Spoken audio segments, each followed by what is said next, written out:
Good afternoon అండి. ఇక్కడికి ఇండస్ట్రీకి నేను వచ్చి ఆల్మోస్ట్ 12 years అయింది.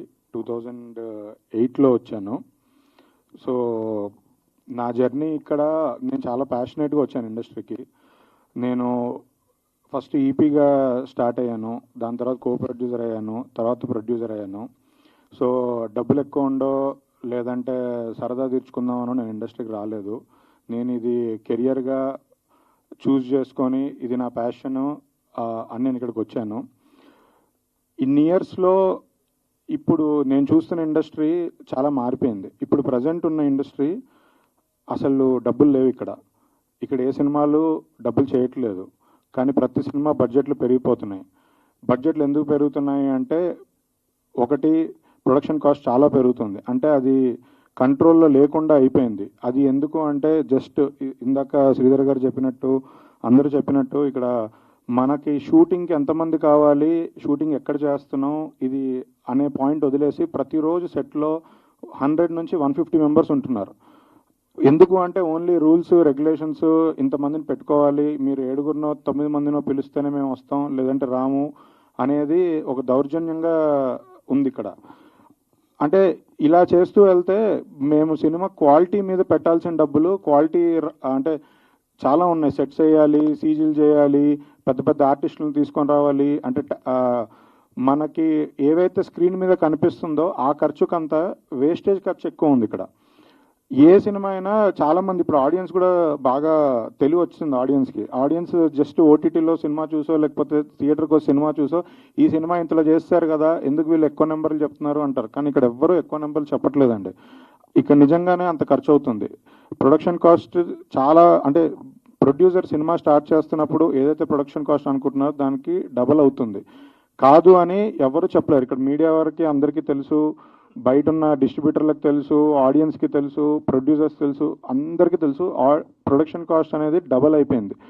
ఈ ప్రొడక్షన్ కాస్ట్ తగ్గించడానికి మాకు మెయిన్గా ఈ ఫెడరేషన్ రూల్స్ రెగ్యులేషన్స్ ఇవన్నీ ఎప్పటి నుంచో పెట్టున్నాయి, అవి మార్చాలండి. ఇప్పటికైనా ఈరోజు సిచ్యువేషన్ తగ్గట్టు అవి మార్చాలి.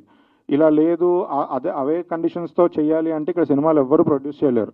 ప్రాబ్లీ పెద్ద స్టార్ సినిమాలు ఒక సంవత్సరానికి ఒక 20 పెద్ద స్టార్ సినిమాస్ వస్తాయి తప్ప మిగతా టైంలో అసలు సినిమాలు ఉండవండి. థియేటర్లకి సినిమాలు ఉండవు, ఆడియన్స్కి చూడడానికి సినిమాలు ఉండవు.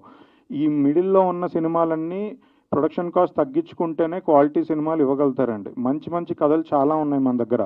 అవి చెప్పాలి అంటే కాస్ట్ ఫెయిల్యూర్స్ అవుతున్నాయి, చెప్పలేకపోతున్నాం. ఎవరు ఇక్కడ డబ్బులు పోగొట్టుకోవాలని సినిమాలు తీయలేరండి. ఏ ప్రొడ్యూసరు డబ్బులు పోగొట్టుకోవాలని తీయలేరు. ఇక్కడున్న ప్రొడ్యూసర్స్ మీరు చూస్తే ఎవరు డబ్బులు ఉండి డబ్బుల సంచులతోనో బ్యాగులతోనో ఇక్కడికి రాలేదండి.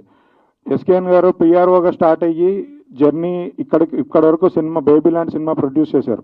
శ్రీధర్ గారు సాఫ్ట్వేర్ ఎంప్లాయ్, ఆయన తన జాబ్ వదిలేసి ఒక ఆడియో కంపెనీ స్టార్ట్ చేసి ఒక 300-500 సినిమాస్ ఆడియో డిస్ట్రిబ్యూట్ చేసి తర్వాత ఆయన ప్యాషన్తో డైరెక్టర్ ప్రొడ్యూసరు అయ్యారండి. 10 సినిమాలు చేశారు, 10-15 సినిమాలు చేశారు. అసలు సినిమాలు చేయడం అంత ఈజీ విషయం కాదండి. ఆయనకున్న ప్యాషన్తో ఈ రోజు వరకు ఇక్కడ ఉన్నారు. చాలామంది మీడియా వరకు తెలుసు. ఇక్కడ అందరూ అంతే. చైతన్య గారు వాళ్ళు యుఎస్ నుంచి వచ్చారు, వాళ్ళ కెరియర్స్ జాబ్స్ వేరేవన్నీ వాళ్ళ కంపెనీస్ అక్కడ వదిలేసి సినిమా మీద ప్యాషన్తో వచ్చారు. చాయ్ బిస్కెట్ స్టార్ట్ చేసిన శరత్ అనురాగ్ గారు కూడా సినిమా మీద ప్యాషన్తో వాళ్ళు చేసే వర్క్ని పక్కన పెట్టి వచ్చి ఇప్పుడు ప్రొడక్షన్ స్టార్ట్ చేశారు. మంచి మంచి కథలు తీసుకుంటున్నారు, చాలా మంచి బ్యూటిఫుల్ సినిమాస్ ప్రజెంట్ చేయగలుగుతారు. కానీ ప్రాబ్లం ఏంటంటే ఇక్కడ ఉన్న బడ్జెట్ కాస్ట్ల వల్ల ఎవ్వరూ చేయలేకపోతున్నాం. అది అర్థం చేసుకోవాలి. ఫెడరేషన్ వాళ్ళు కానీ యూనియన్ వాళ్ళు కానీ నిజంగా ఇక్కడ ప్రాఫిట్ వస్తే షేర్ చేయడానికి ప్రాబ్లం లేదు. అసలు ప్రతి సినిమాకి లాస్ వస్తుంటే ఎక్కడ నుంచి తెస్తారు డబ్బులు, ఎవరు చేస్తారు, ఎలా చేస్తారండి అసలు? ఇది దయచేసి అర్థం చేసుకోండి.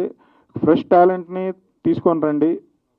ఫ్రెష్ టాలెంట్ని మీరు రాణిస్తే చాలామంది ఉన్నారు. మొన్న రీసెంట్గా ట్వీట్స్ వేశారు, మన ప్రొడ్యూసర్ కౌన్సిల్ మీటింగ్ అయిన తర్వాత కొత్త వాళ్ళతో చేస్తాము అని. మీరే చూడండి, ఇన్స్టాగ్రామ్లో, సోషల్ మీడియాలో, ట్విట్టర్లో కింద ఎలా అప్లై చేయాలి, ఎలా రావాలి, వస్తే రాణిస్తారా, నన్ను ఇంత డబ్బులు డిమాండ్ చేశారా అని కింద కామెంట్స్ ఒక రేంజ్లో ఉన్నాయి. తర్వాత అసలు ఫ్రెష్ టాలెంట్ వస్తేనే కదా కొత్తగా చెప్పగలుగుతారు. ఇప్పుడు నిజంగా ఒక డిఓపి వస్తున్నారు, తను ఎవరో నన్ను రీసెంట్గా అప్రోచ్ అయ్యారు, అతను లాస్ట్ 2-3 మూవీస్ నుంచి చేజ్ చేస్తున్నారు నాకు చేయాలని ఉంది అని. డిఓపిని నేను పెట్టుకోవాలంటే ఇక్కడ అసిస్టెంట్లకి మళ్ళీ రూల్స్ ఉన్నాయి, అసిస్టెంట్లు పనిచేయమంటారు. దాని తర్వాత లైట్ మ్యాన్లు దగ్గర నుంచి కూడా అదే ప్రాబ్లం, ఇంతమంది ఉంటే కానీ మేము రామంటారు. సో లేదు, ఇదంతా పక్కన పెడితే వాళ్ళకు యూనియన్లు ఉంటాయి, ఆ యూనియన్లో వాళ్ళు మెంబర్ అవుతూనే పనిచేయాలి అంటారు. అంటే ఇంకా అసలు కొత్తగా ఎవరు రాలేరు, ఇక్కడ ఉన్న డిఓపీలతోనే చేయాలి మనం. కొత్త డిఓపీలు రాలేరు, కొత్త స్టైలిస్టులు రాలేరు, కొత్త ఆర్ట్ డైరెక్టర్లు రాలేరు, ఎవ్వరూ రావట్లేదు. సో ఇది అర్థం చేసుకొని పాత పద్ధతులు మార్చి కొత్త రూల్స్ రాసి అందరికీ అవకాశం కల్పించాలని మేము కోరుకుంటున్నాం. అప్పుడే మంచి మంచి కథలు వస్తాయి, మంచి సినిమాలు తీయగలుగుతాం, మంచి సినిమాలు థియేటర్లో ఆడతాయి, లేదా ఓటీటీలో చూసినా ఎక్కడ చూసినా మంచి సినిమాలు ఆదరించాలి అంటే ముందు మంచి సినిమాలు తీయాలి, అది అర్థం చేసుకోండి. సినిమాలు తీనివ్వకుండా ఇలా బందులు ఇవి పెట్టుకొని సినిమాలు ఆపేసుకొని కూర్చుంటే ఎవరికి ఉపయోగం లేదు. ఎందుకంటే చాలామంది మిడ్వేలో సగం సినిమాలకు ఇన్వెస్ట్ చేసేసి ఉన్నాం. సో ఇప్పుడు ఇలా ఇంకో 4 రోజులు ఆపేసుకొని 2 నెలలు ఆపేసుకుంటే ఎవరికి ఉపయోగం లేదు. అది అర్థం చేసుకోవాలని నేను కోరుకుంటున్నాను. నేను ఎవరిని తగ్గించి కానీ తక్కువ చేసి కానీ మాట్లాడట్లేదు, కానీ మీరు కూడా అర్థం చేసుకోవాల్సింది ఏంటంటే ఇప్పుడు ఎవరైతే పెద్దలు మాట్లాడుతున్నారో యూనియన్ల తరఫున, వాళ్ళు అర్థం చేసుకోవాల్సింది మన అందరికీ అక్కడ ఫుడ్ దొరకాలి. అది ఆపేసుకొని కొన్ని రోజులు పంతంతో కూర్చుంటే ఉపయోగం అయితే లేదండి, ఏమీ జరగదు. మీరు కొంచెం అర్థం చేసుకొని అందరికీ మంచి భవిష్యత్తు ఉండేలాగా చూడాలని కోరుకుంటున్నాను. ఎందుకంటే చాలామంది అసోసియేషన్ పెద్దలు వీళ్ళందరూ ఏంటంటే వాళ్ళ పంతం నెగ్గించుకోవడం కోసమో లేదంటే వాళ్ళకి ఇచ్చిన ప్రామిసెస్ నిలబెట్టుకోవడానికి కోసమో ఆలోచిస్తున్నారు, వన్ సైడ్గా ఆలోచిస్తున్నారు. అదైతే నేను క్లియర్గా చెప్తున్నా, వన్ సైడ్గానే ఆలోచిస్తున్నారు. లేదా వాళ్ళ సొంత లాభాల కోసమో ఇవన్నీ చేస్తున్నారు. అంటే పేర్లు చెప్తే ఫీల్ అవుతారు, పేర్లు చెప్తే బాధపడతారు, కానీ ఉన్న పెద్దలు ఎవరెవరు ఇంతకుముందు ఏమేమి పనులు చేసి వచ్చారు, ఎంతమంది నిజంగానే ఆ యూనియన్లలో ఎన్నో ఇయర్స్ నుంచి. ఇప్పుడు అంటే నేను ఏమంటానంటే లైట్ మ్యాన్ యూనియన్ ఉంటుంది, ఈ రోజు కూడా సెట్కి వెళ్ళే లైట్ మ్యాన్గా పనిచేస్తున్న అతను లైట్ మ్యాన్ యూనియన్ ప్రెసిడెంట్ అవ్వమని చెప్పండి, అప్పుడు నిజంగా బాగా తెలుస్తుంది. ఎప్పుడో పని మానేసిన వాళ్ళు కాదు, నేను ఎగ్జాంపుల్గా చెప్తున్నా. మేకప్ మ్యాన్ యూనియన్ ఉంటుంది, వాళ్ళ కింద 10 మంది అసిస్టెంట్లు పెట్టుకొని ఇవాళ డైరెక్ట్గా వెళ్ళి మేకప్ చేయడం మానేసిన అతను కాకుండా మిగతా డైరెక్ట్గా ఈ రోజుకి కూడా సెట్ మీద పనిచేస్తున్న వాళ్ళని పెట్టండి. ప్రతి అసోసియేషన్లో అలాంటి వాళ్ళని సెలెక్ట్ చేసుకోండి, అప్పుడు మీకు రియల్ బాధలు రియల్ కష్టాలు ఏంటో తెలుస్తాయి. అది వదిలేసి ఎప్పుడో పెద్దలు ఇన్ని ఇయర్స్ నుంచి ఉన్నారు అంటే, దాసరి గారు లాంటి పెద్ద వ్యక్తులు ఇండస్ట్రీకి చాలా చేశారు. అంటే అది వన్ సైడెడ్ కాదు, ఆయన అందరి గురించి అన్ని క్రాఫ్ట్స్కి చాలా చేశారు. కానీ ఇవాళ అందరూ దాసరి అయిపోదాం అనుకొని ఎవరు ఇష్టం వచ్చినట్టు వాళ్ళు మాట్లాడుతున్నారు, అది కరెక్ట్ పద్ధతి కాదు. అది దయచేసి రియలైజ్ అవ్వండి.